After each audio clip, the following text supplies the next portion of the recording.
my mom was like, I would say, like, she was one of my biggest haters when it came to my body size. And she's also big, so it's like, madam, I am you, you are me. Why are we arguing? God?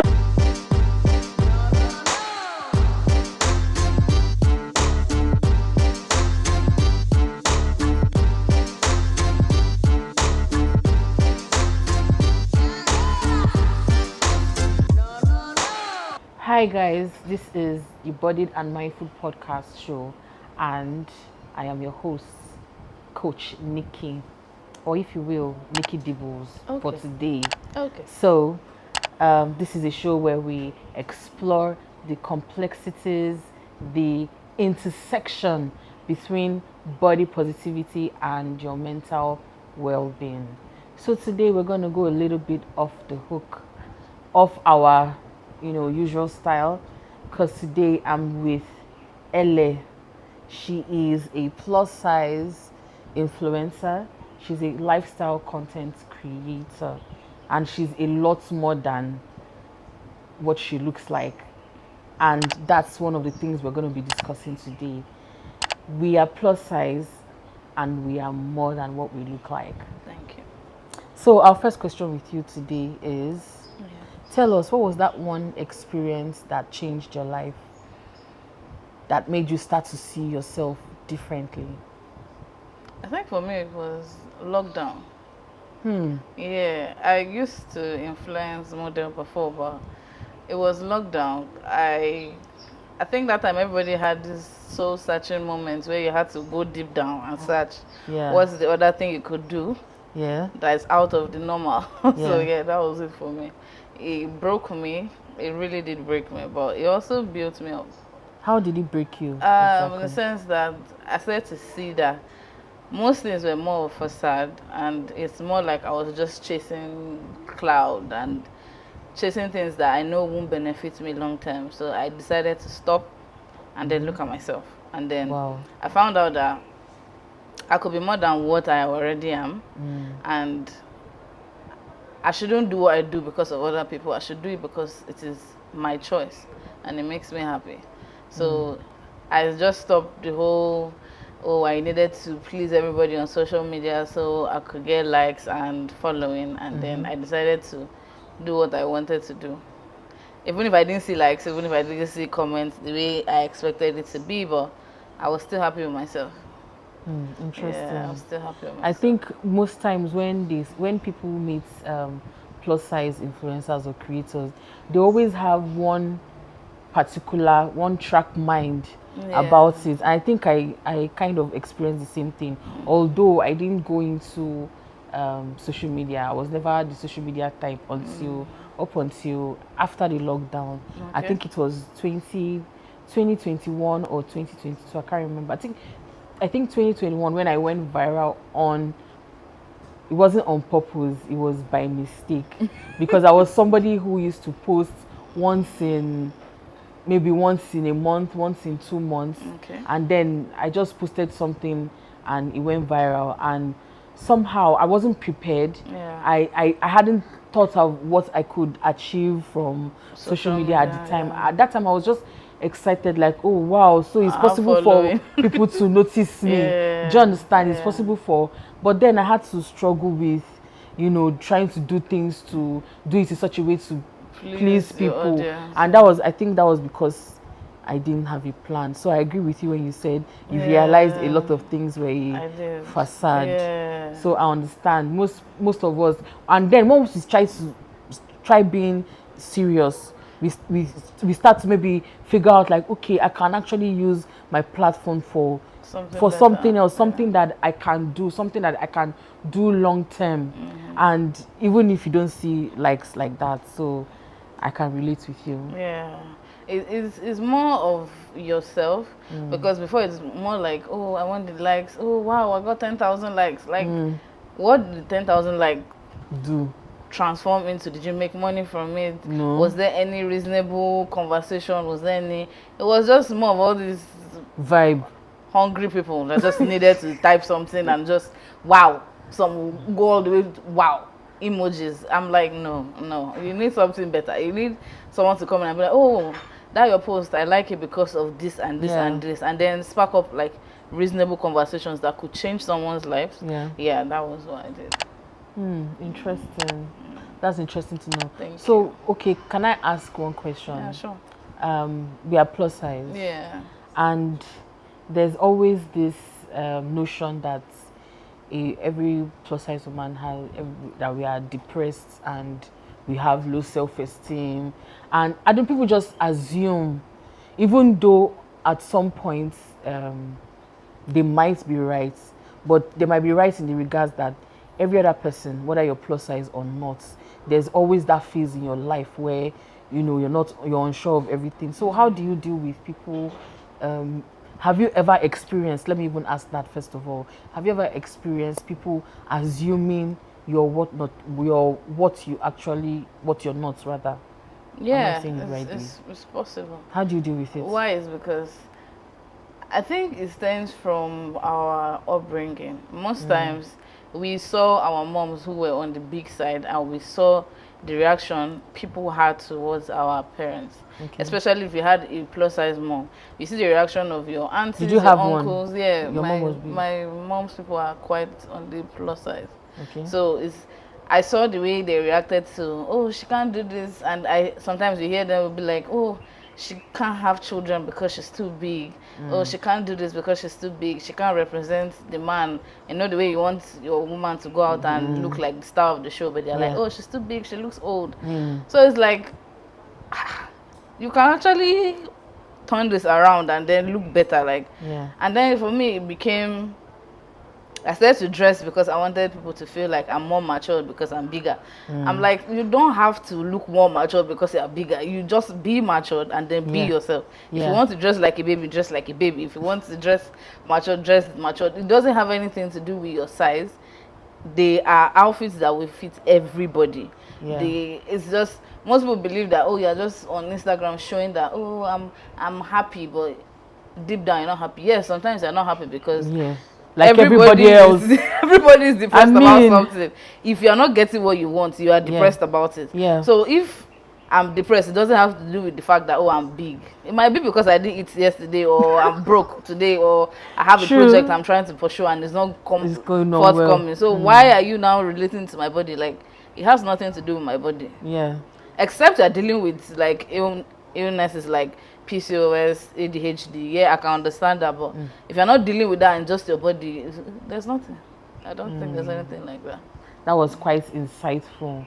I feel like even in ailments, and I'm going to say, Mommy, I'm sorry, but there was a time when maybe, and I feel like a lot of plus size women have experienced this thing before. Like when maybe you have headache, it's because you're fat. That thing is really annoying because there might be something wrong with you that has nothing to do with the way you look, and you just get dismissed like that. Have you ever experienced something like that? I'm going to say this story, and I hope my mom is watching this because you need to watch this, woman. Listen, there was one time I think I was around 19, 20, and my mom literally took me to church to meet the pastor to pray for me because I was too big.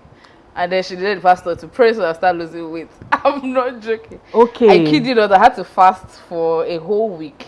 Wow. 3 days dry fasting. And my mom was very adamant on it that you have to fast. The pastor said if you don't fast, you won't lose weight. Yo, if you see me. As in, was she expecting to lose all the weight in 1 week? No, the pastor, according to her, the pastor told her that the fatness was not is a demon. Spiritual thing. Wow. So if I did the fasting and I prayed that I would wake up and I'll just be going to the toilet and then the fatness will just go.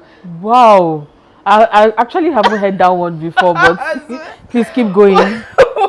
My mom was so serious about it. Then I almost passed out. My mom was like, it's the demons that are reacting. I'm like, what? I said, oh God. And here we are. Like, till now she still has that ideology behind her mind because my mom was like, I would say, like, she was one of my biggest haters when it came to my body size. And she's also big, so it's like, Madam, I am you. You are me. Why are we arguing, God? I think I also need to add this here. There are some people, some plus size people. I don't know if they don't realize that they are also plus size. They'll be But trolling you. yes, they start kind of codedly body shame you. Like, They're okay, not codedly body shaming you. They do it okay, very they're openly. Yeah. Okay, let me give an instance. This was some couple years ago. There was this lady that was roasting corn somewhere. It was after work, and I was waiting to get enter Danfo going home. And then there was this lady that was selling corn and stuff by the side. Okay. You know, when you're big, when you're big, you always have different kind of people walk up to you. Yeah. They always have the solution to your partner. So this time around, the solution that this woman was giving me, she said that there's one powder like this that if I was still trying to understand, like, this woman, okay, and then in my mind I'm like, okay, you're offering this to me and you look like that. I mean, we are almost, okay, let's say maybe I'm 10 or 15 kg heavier than she is. So, and she was heavy. In fact, she was bigger than me up. And I was still trying to connect the dots. In my mind, I was like, what's going on? Like, why is it so? Why do we have... Say you're a young girl. You don't need to be like this. You're not up to my age and you're looking like this. So, you're not my age, what will you do? So they are permitted, they're the only ones that are permitted to because they've given birth. You know yourself. You know yourself. We are watching you. We are watching you. We are all watching you. So another thing that I have also experienced is, like I mentioned now, most times when you go to the gym, when I go to the gym, I don't know, it's almost like, why is it that people expect when you're big, fitness journey is personal. It's a personal risk. It's a personal thing. And I've met a lot of like fitness instructors, fitness gurus, and they are actually empathic, people who have actually been through like a fitness journey. Like, even if the person is slim, if you meet people who are slim, like, you know, fitness is not just about weight. I've met people who had, maybe they had kidney issue or leg issue, and you know, they had to start taking their fitness more serious. If you meet people like that and you have they are usually very sympathetic, or like use the word sympathetic to big people, because they know that it's not easy. And then why is it that we now have people who can't even maintain 1 month in the gym? They can't go to the gym every day for a month. They have you expecting you to, they want you to lose all the weight. Oh, is this question? Immediately. How many kg have you lost this month? Is it that you meet people? Exactly. They'll start calculating for you. If you're eating, they'll be calculating, oh, this one is 2,000. This one is 2,000 calories. But the point that I'm actually getting to is, why is it that people expect us to, because, okay, you see me today, I'm working out and everything, you expect that I'm going, if in 4 months you come and meet me again and what you're looking at is not what they're expecting to see. Maybe they're expecting me to be half my size. It's a fitness journey. It's a journey for a reason. It's called a journey for a reason. I don't know, have you ever experienced something like that? People, maybe they have this expectation, oh, you're not losing weight, you're not, what's going on? It's as if they are forcing you to rush your journey. And doing things like that actually affect us and set us back. You know, because a fitness journey is a fitness journey for a reason.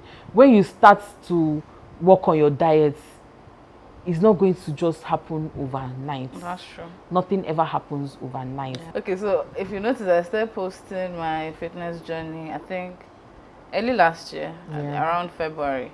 And here's why I stopped this year, was because the expectation was so high. Oh, you've been working out, I'm seeing your videos. It's because you're not doing the right workout. That's why you're not losing weight. You're probably working out and still going back to eat a bowl of eba. That's why you're not losing weight. I'm like, first of all, I'm working out not to lose weight. I'm working out because I have PCOS. I'm trying to combat that. It's not because I'm trying to lose weight. I just want to be fit enough to be able to run in this Lagos that I'm living. Like to last. Yes. Make me for last. If I have to pursue somebody to collect my phone back, I need to be able to move. You know, give it a distance before I start. No, people in the comment section were not agreeing. No. Oh, you have been eating. That is why you're not losing weight. Some are in your DMs. Did you work out today? You have not posted video. I hope you went to the gym today. The level of criticism is the expectancy was bad. I'm like, I'm not posting it this year. I'm not posting this day. Let all of us rest. Look at cloths, look at Nyash, and bye bye. Let's rest. let's rest in the workout. Thank you. Yeah. And I feel like it has also affected me too. Like sometimes I'm like, if I post my workouts now, these people will talk, these people will talk. But then I had to remind myself that the truth is that because we are online, there will always be. And I feel like sometimes when I force myself to post my workouts, I'm doing it for another plus size woman who is discouraged, and watching someone else plus size work out, post her workout videos. Yeah. That was actually what encouraged me to start. I'm not going to lie. There were days where I would be on YouTube or TikTok, and there's this lady on YouTube, Glitters and something. She's a white lady. In fact, she has lost a lot of weight, but she's still very big. But she's still used to, even when she will show when it's hard, when it's everything. I'm like, wow, if this lady can, because posting herself in different outfits at the gym, putting efforts and everything, you can tell that this is somebody that she's pushing herself towards. And then it started making me like, sometimes when I will feel down, I will go and watch the video. Now today people are asking me, Nikki, how do you do it? You're big, but you still move, you still that encouragement started from watching someone like me, and that's why representation matters. It's a fitness journey for a reason. It's not always going to be like this. It's just the fact that we are putting in effort and we are showing up every day. We are showing up even when it doesn't feel comfortable, even when the chips are down, so to speak. Exactly. Yeah. So for me, I think working out is not, I'm not trying to encourage anybody, let's be honest. I am not a role model to anybody. So if today I'm working out and tomorrow you see me eating burger, you cannot tell me why are you doing these two things at the same time. I am doing what I woke up in the morning and decided to do. Like working out for me is just, I'm trying to keep fit. One, I'm testing my strength. I like to challenge myself a lot. Like I'm adventurous. Sometimes I wake up and this week I feel like going to the gym and lifting 100 kg, and then the next week I am at home ordering burger. I don't think anybody should look at me as she's motivating me. I cannot motivate anybody because this is how I am and this is how I'm going to be. Except I choose one morning and say I am going for surgery. I don't want it tomorrow. I'm not doing what you expect me to do, and then you start being like, oh, she's no longer doing it. Oh, yeah, the reason why I stopped. No, please move along. Fire me. Let me be crawling at the back. I want to crawl. Well, as for me, let me be a motivation. Okay. So I'm not motivating anybody. Don't look at me as a motivation. If you enjoy my videos, like, comment, and move on. Don't say, oh, tomorrow I'm coming back to see the same content. It's a lie. It's a lie. So yeah, that's it. So Ele, yes, tell me, what's your dating life like? What has been your experience on the streets of Lagos? Oh wow! In this country called Nigeria. Please gist me. Let us know. Talk to us. I would say it has been funny. Wow. Basically because I have mostly dated people online. I know it's stupid. I know, it's stupid. But most of my relationships have always been online because it's either we are long distance or it's just casual dating. It's not like anything serious. I think I started to seriously date last year, and it was a bittersweet experience for me, but mostly sweet because this person was really great. He probably showed me what love was like face to face, and he was also the person that made me know that no matter how much you love somebody or trust somebody, you cannot fully trust somebody because you don't truly know anybody. It's more like people know me, show you but even me, I don't even know myself enough. So if you are expecting that, oh, I trust this person, I know this person, I can wake up tomorrow and do something that even me, I'll not even believe. Right? And that's what happened to us. And I had to call it quits, but I would not say I regretted it. I didn't regret it. So you've not experienced shege? The shege I've experienced. Your own shege was online. You know this TikTok challenge where they say my life didn't end when Yeah.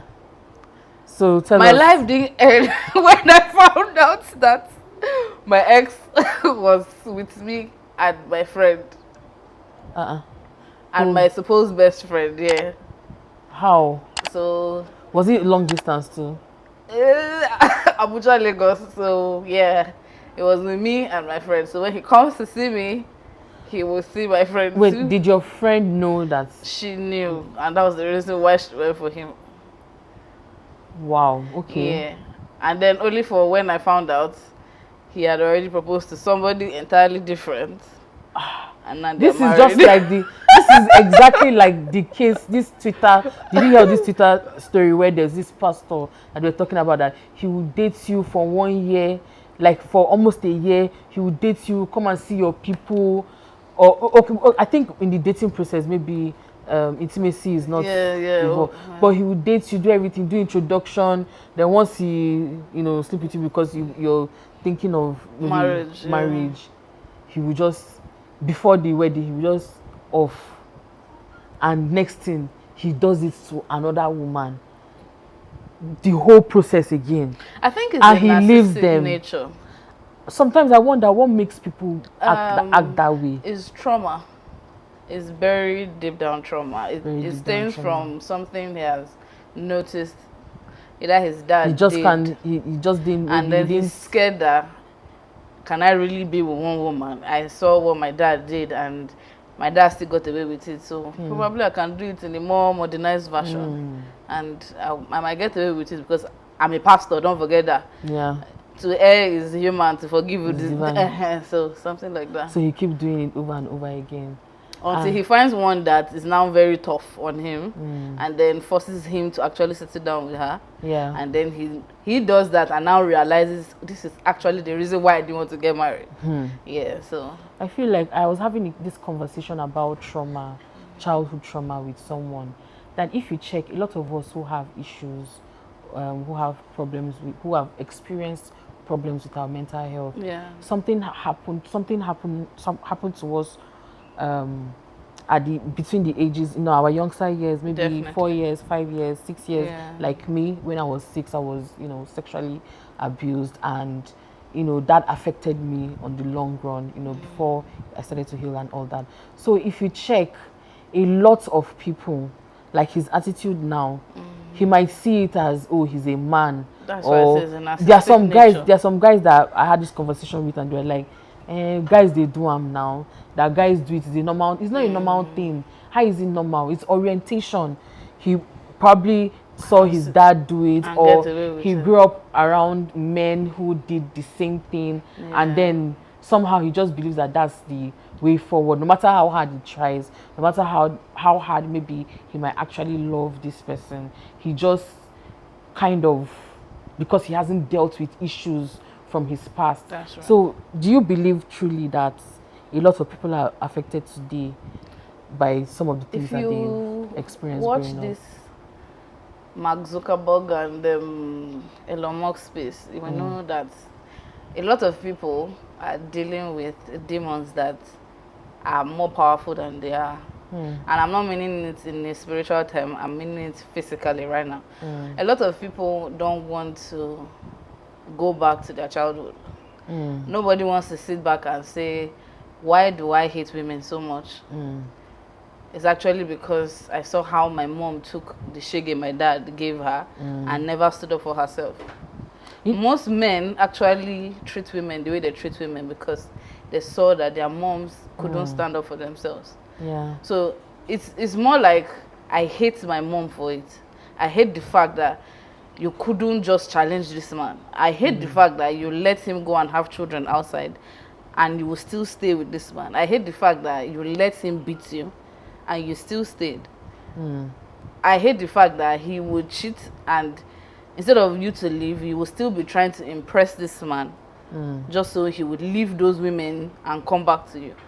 So most men are in pain, and most women are in pain because it's more like I saw my dad, I saw my mom.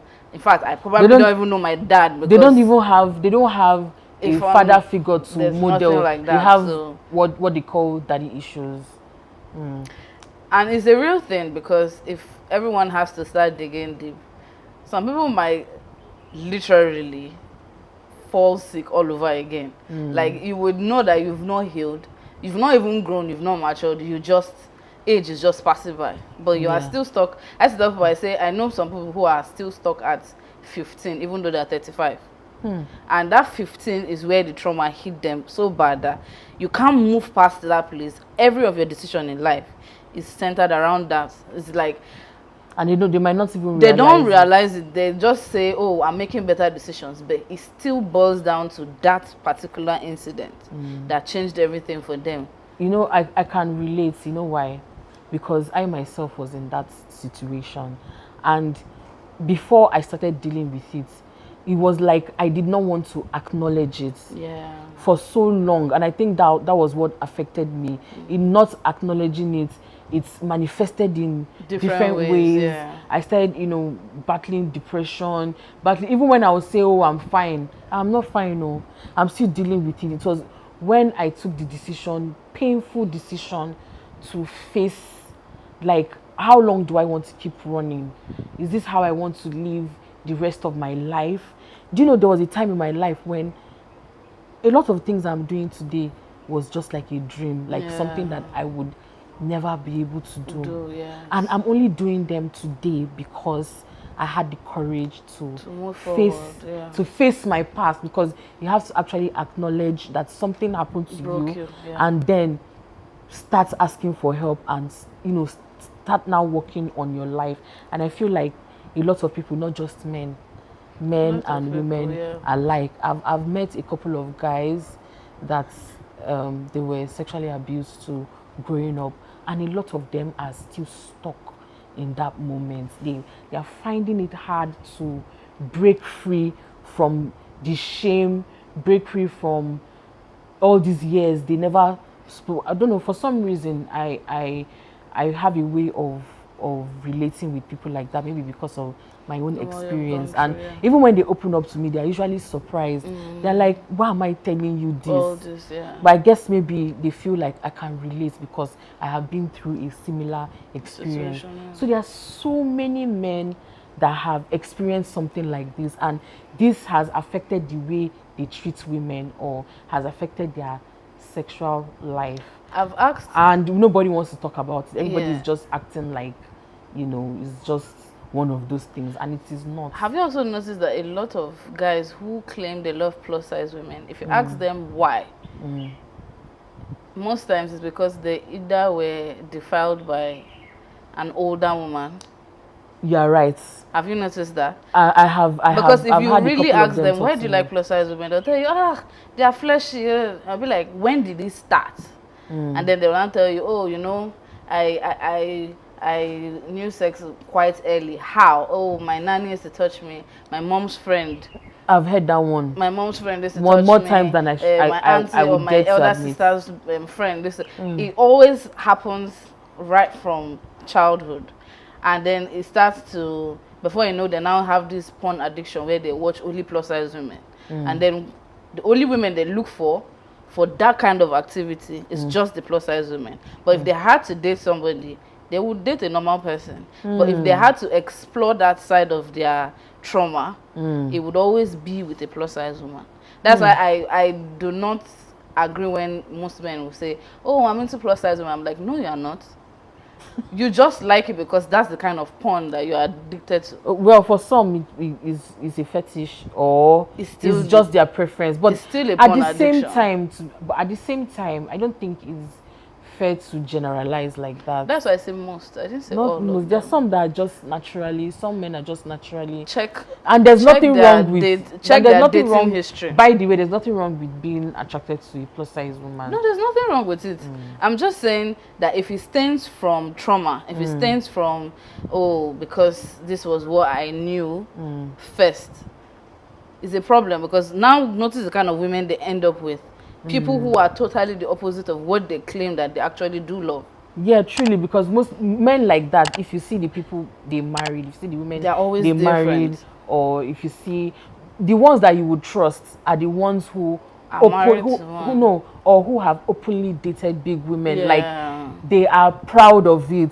They own it very well. The ones that are on the traumatized road and be telling their friends, yes, you don't see my woman, you don't see my woman. It's the like ones that. the ones that are traumatized usually just want to date you on the low. They always want to, I don't know, you're supposed to be a secret. Yeah. Please, I'm not a secret, oh, I'm too obvious to be a secret. So for the plus size lady like out there, don't allow anyone to deceive you and say, oh, let's just be a secret. You're not a secret.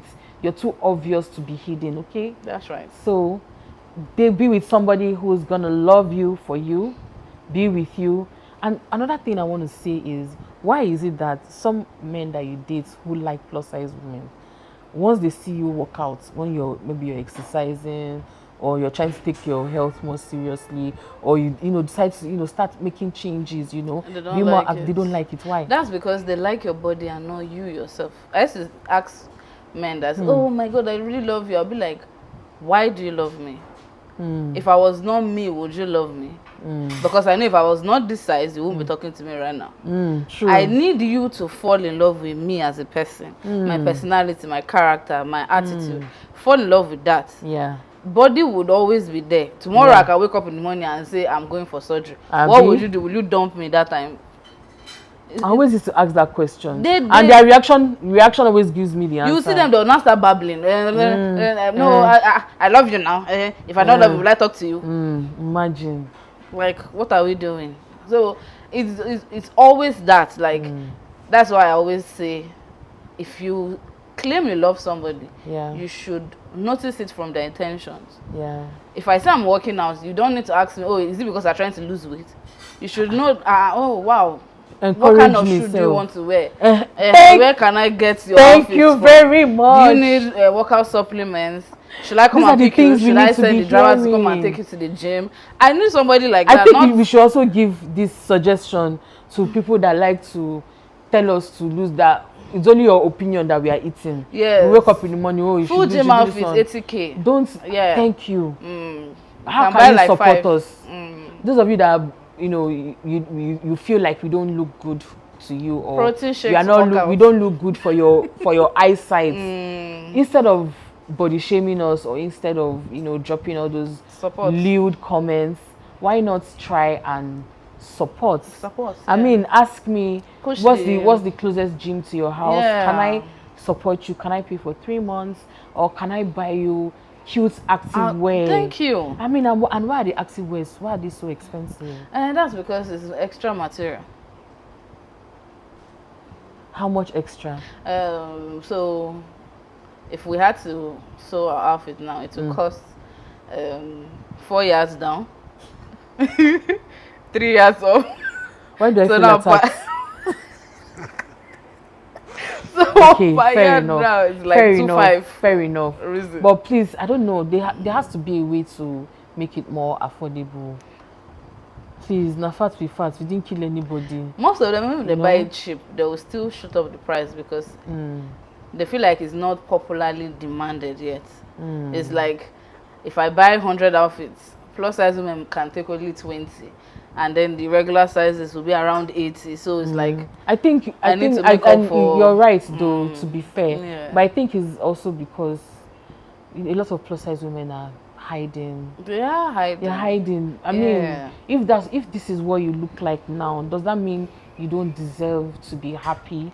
You don't deserve, and I don't blame them, because the people who body shame us make us feel like we don't deserve limelight, or we don't deserve to be happy except we lose all the weight. So in the process of losing the weight, so I don't deserve happiness, or I don't deserve a burger here and now. No, until you lose the weight, yeah. That's not good. And I feel like that's why a lot of plus size women feel the way that they feel. So don't let anybody stop you from reaching your goals. I think we're even the ones that stop ourselves. Stop listening to people. Start listening to your own voice. And I think another thing I would add is you're in charge of your life. True. I feel like, okay, let me just use myself as an example.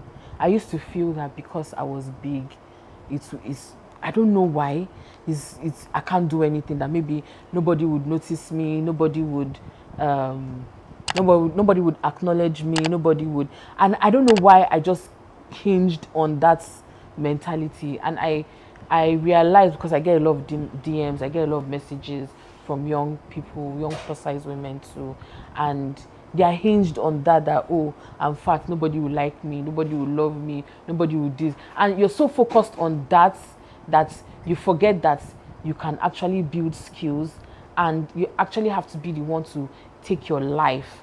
Because even if you're slim, even if you're slim and you're the finest person in life, except you marry a wealthy person, nobody is going to hand your life to you. Nobody is going to help you go to school to get that certificate that you need to move forward in life.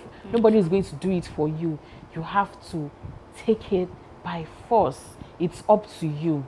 Okay, once you start to do things that you want to do, you start to go after your dreams. You live your dreams and make it a reality. Start actively working on it. Only then will you have the life that you dreamed of. Ele. As we are rounding down this session, I, as a person, I believe in the power of affirmation. Affirmation is one of what has brought me to this point in my life. So, are we on the same page? Okay, now let me ask you this question. What do you need to affirm yourself about? When I'm feeling down now. Why do you think you need?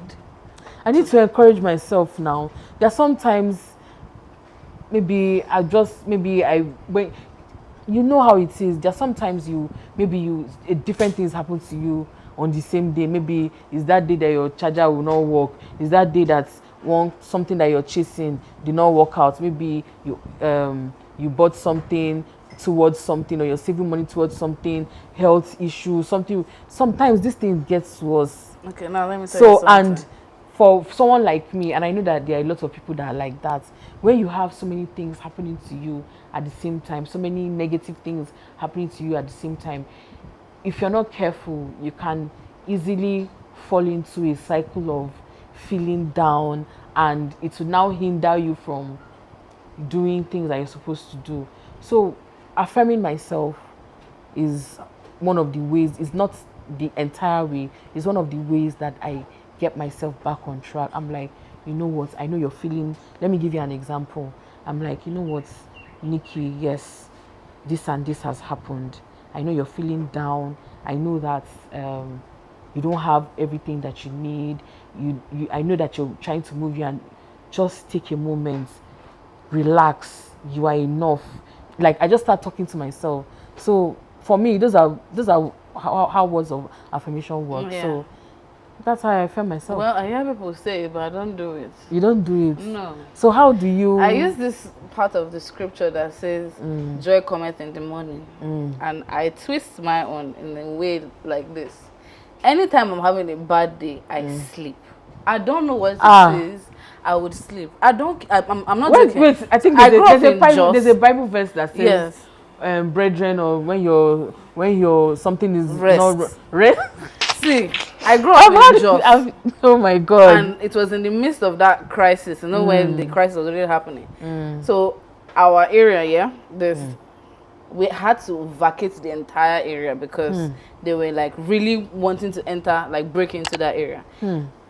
And everybody ran away. I was the only person in the entire street that stayed at home. Ele. Let me tell you something. I was sleeping every day. It's a lie. 10 hours, 12 hours. I'm not joking.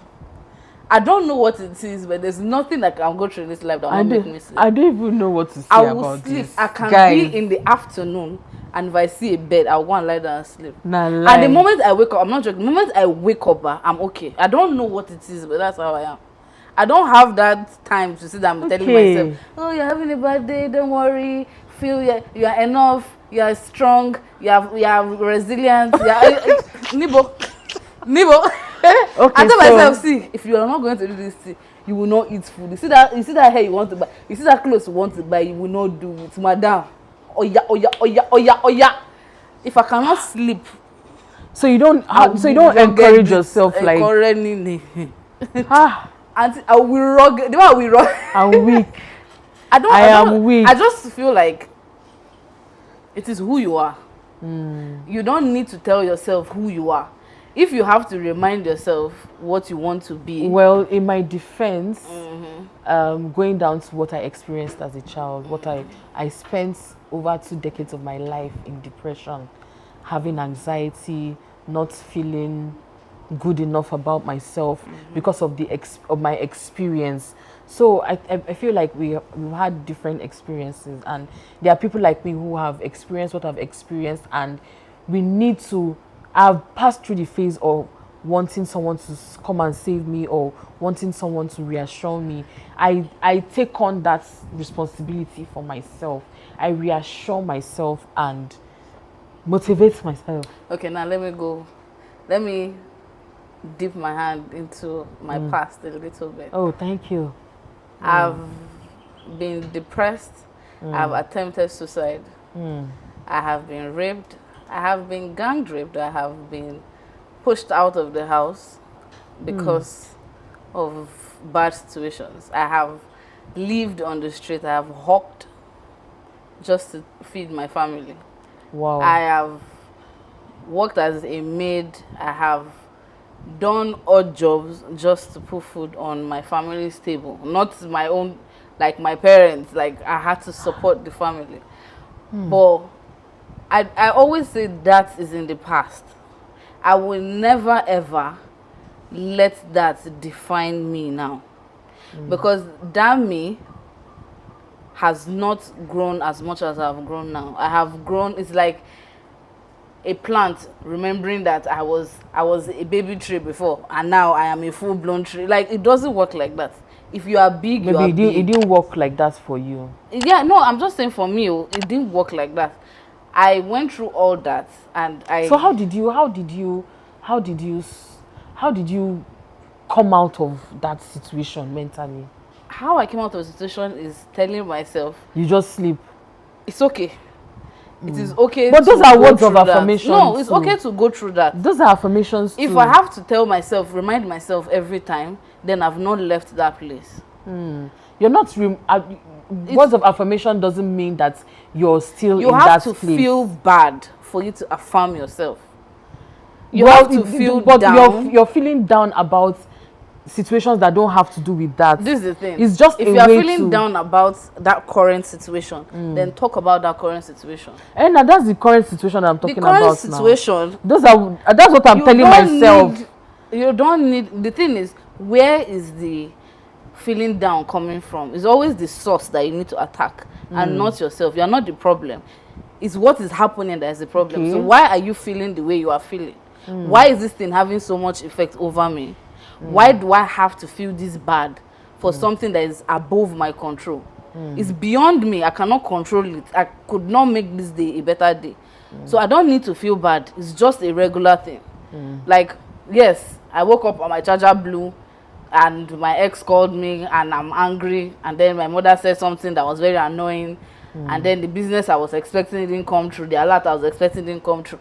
It's normal things that I cannot control. I would only be angry about things that I could control, but I let go of. So the easier thing is to filter your thoughts. It's like filter yourself. Whatever you have no power over, don't feel bad about it. That's why I don't even feel bad when an ex break up with me, because it's like, it's your choice. I'm going to feel bad because of my feelings for you. Yeah. And the moment I'm done feeling bad that, oh, I loved this person before, it's gone. That's why I cannot go back to an ex, because it's like that feeling, I've buried it. I cannot even find it again. How am I supposed to revive this thing that I've already died? Like, you're so vicious. it's not about what you are going through. It's about why you are feeling the way you are feeling. Why is this thing having so much effect over you? Like, why am I feeling this bad? Like, okay, well, maybe I could say that I'm mushy. I'm soft. No, Things it's get normal. to me. It's normal. Things get to me easily, and I still cry for movies. affirming myself is a way to, get myself out of that funk. Yeah. And when I'm affirming myself, maybe based on what has happened to me that week, it's affirming myself now has nothing to do with my past. Yeah. It's always based on maybe I just feel overwhelmed, because I do feel overwhelmed, and I feel like a lot of people feel the same way. That is your own remedy. Or you eat something that you've always wanted to eat. But there are sometimes, because I'm a professional overthinker, that is something that I am, that is a part of me that I am still working through. So I feel like I'm work in progress. Let me just put it that way. It's okay and it's accountability. That's okay. Yeah, and it's okay to be a work in progress and still be a masterpiece at the same damn time. Yeah. So that's my own way. When I'm feeling down, I just be like, sometimes when I start feeling down, it's kind of, I don't like feeling that way. So talking to myself and saying positive things to myself is how I get through.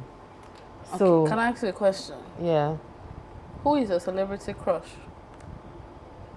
This is a Nigerian Hollywood actor. I can't remember his name right now. What's his name? He's not your crush, he's my... No, on a more serious note, I still had a conversation with someone yesterday, and I mentioned his name. He was in this Star Wars thing. Boyega. Thank you, John Boyega. Yeah, he's cute. You asked me a question. I'm answering you now. Okay. Okay. What did you ask? No, I just asked because What did that have to do with anything? I needed to take your mind off what you were thinking about. You were already thinking too much, so I needed to. Yeah, that's how I am. So, and you know, this is one of the reasons why I started this show, The Bodied and Mindful, because people think that strong mental health means that you are unshakable 24 hours of the day, every day of your life. No, things happen to you. There are people who don't know this. The way you have mastered controlling your train of thoughts when you're faced with series of difficulties, you've mastered it. There are so many people that are still struggling. Sometimes I still struggle with some things, and that's one of the reasons why I'm here. It is normal, and it is possible to get yourself out of the funk and live a better life. Enjoy your life. You're not spending the entire, and that's why I said those words of affirmation. So instead of having to have spent days and weeks overthinking that situation and being in that mode, I took charge and started speaking positively to myself. Yeah. And I've gotten out of it in less than an hour or 2 hours, and then I'm back to life. Now, should I tell you why I actually asked you that question? Why? It's because in my down times, and obviously I have PCOS, so obviously depression is like a normal thing for me. But in my down times, I always think of things that make me happy. If, say, okay, now you say Boyega is your crush, I start thinking, if Boyega was here now, and I don't like trying to do this thing now. No, that's the thing. No, it might sound stupid to some people, but yeah, no, it's very encouraging. Let me tell you why it's very encouraging. I want to wear this outfit, and I'm like, what if people say, and I'm like, what if actually Boyega now comes along and then mistakenly we now meet in the filling station, and I want to now step down. Well, I'll wear that cloth. I'll wear that cloth. I'll wear that cloth. This baby sending me. Sending like me. That's another way to look at it. Yeah, I always think about the things that make me happy or would make me happy if I could have them when I'm down, and then I forget the fact that I was actually depressed. I forget that I was thinking about why is this not going well, and I'm there literally creating a whole life. I hope you're picking her tips. I'm there creating a whole life with Boyega, and I'm there telling him I don't want to marry you, and he's like, in your mind, marry me, girl, you're the Lulu. And I'm like, it's a whole different level. Even if I have to marry you, in your mind, you haven't reached that side. Wow. That's serious. I go that far. So by the time I'm back from myself, I'm like, I'm no longer feeling the way I was feeling again. Or if it's not that, I'm watching a comedy skit. Matt Rife is like my best comedian. So if I'm watching like a whole, if I'm done, you have laughed and forgotten everything. So it's very easy. So yeah, so that's how she manages her mental health. Boyega, And- call her. Okay. Please do. Okay, so thank you so much, Ella, for Thank being you. on this show. It I really is had fun. wonderful. And if you're watching this, I'm sure you've been blessed. And you know, as usual, this is a safe space. Yeah. This is a safe space where we express ourselves. And I hope to see you in the next episode of The Bodied and Mindful. Don't forget to subscribe. Don't forget to comment. Yeah. Don't forget to share. And while you are sharing your thoughts with us on social media, please use the hashtag The Bodied and Mindful. Till next time, stay bodied and mindful. Bye.